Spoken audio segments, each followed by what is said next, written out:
Veteranong Amerikano na shooter nasabugan sa mukha. Anong nangyari? Panoorin natin to. Kentucky Ballistics. Let's go! What's up, everybody? My name is Scott. So this is Scott. And I'm going to tell you about how my 50 cal exploded. Tingnan mo yung mukha ni Scott. Positive pa rin siya. Positive-minded guy. I like this guy. And I almost bit the dust about 2 weeks ago. So I know a lot of you are probably wanting me to explain my injuries, and I'm going to do that, but I think it's best we start from the beginning. I know some of you are going to try to skip around in this video. I highly recommend you stay tuned and listen to all of this. So what he's doing is to explain why the accident happened in the first place. Right? So I invite you to listen carefully so that we can prevent the same accident from happening again. Ayaw natin na tayo ang maka-experience na nangyari sa kanya. So we will draw the lesson by listening to him and watching his video.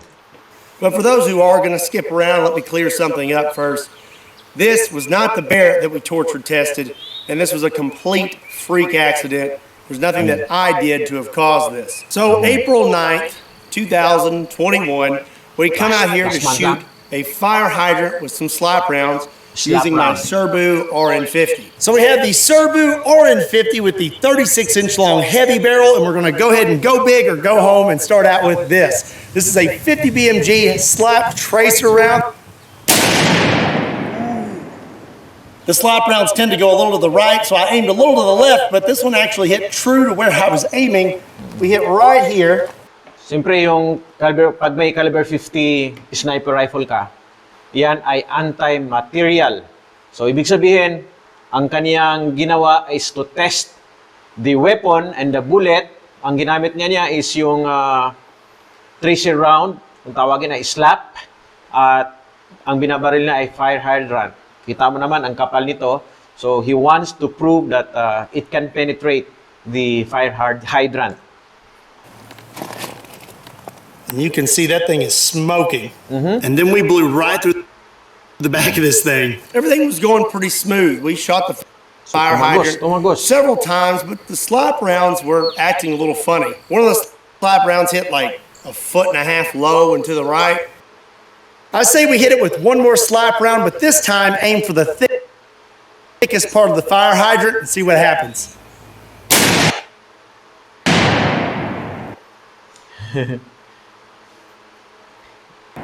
The round is not consistent.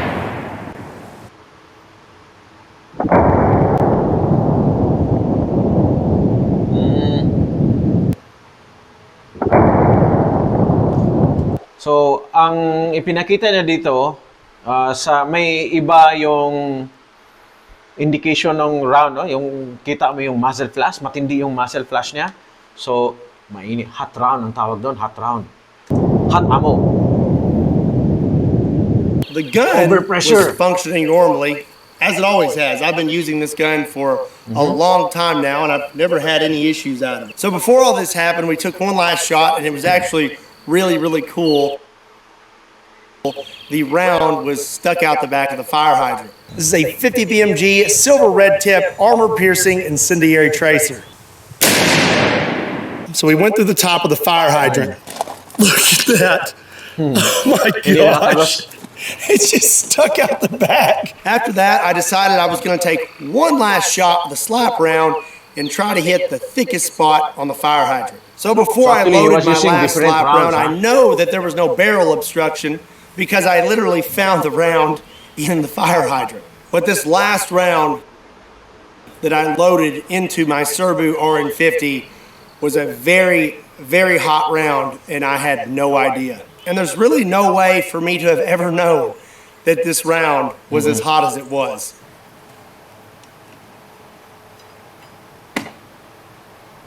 So here you can see me taking the last shell casing out, and now I'm loading in the slap round.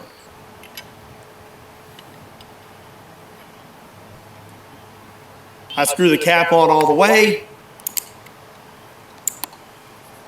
and the gun closes completely, and everything is functioning as normal. And one thing, something someone may mention, is maybe I didn't screw the cap on all the way. Well, you can clearly see the cap is screwed on all the way, and this gun actually will not close if the cap is not screwed on all the way. So, hindi everything was magsasara yun functioning kung good hindi on the gun. Hindi na What I close. didn't know was the slap round that I put inside it was extra hot. Extra hot, ang ibig sabihin, may extra powder, kaya merong overpressure. Ang overpressure, it can cause the gun to blow up. Ha? Yan. And I had no Pwede idea. And there's susabog. really no way for me to have ever known. These rounds are extremely rare and they're very old.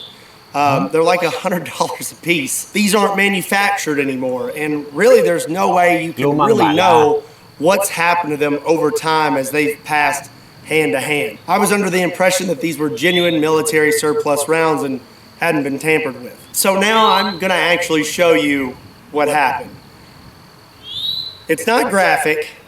All the graphic stuff happened after the fact, and I'm going to tell you all about that, but I am going to show you what happened just so you can see what happened to me that day. Naku!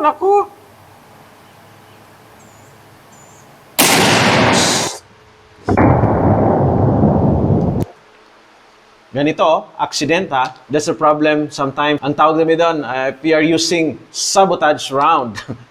So in his case, he mentioned about hot round or hot ammunition. It means maybe an additional powder was put on it. I don't know if it is intentional or not. So actually, merong iba na talagang sadya na hot round ang ginagamit. Sometimes, accidents happen.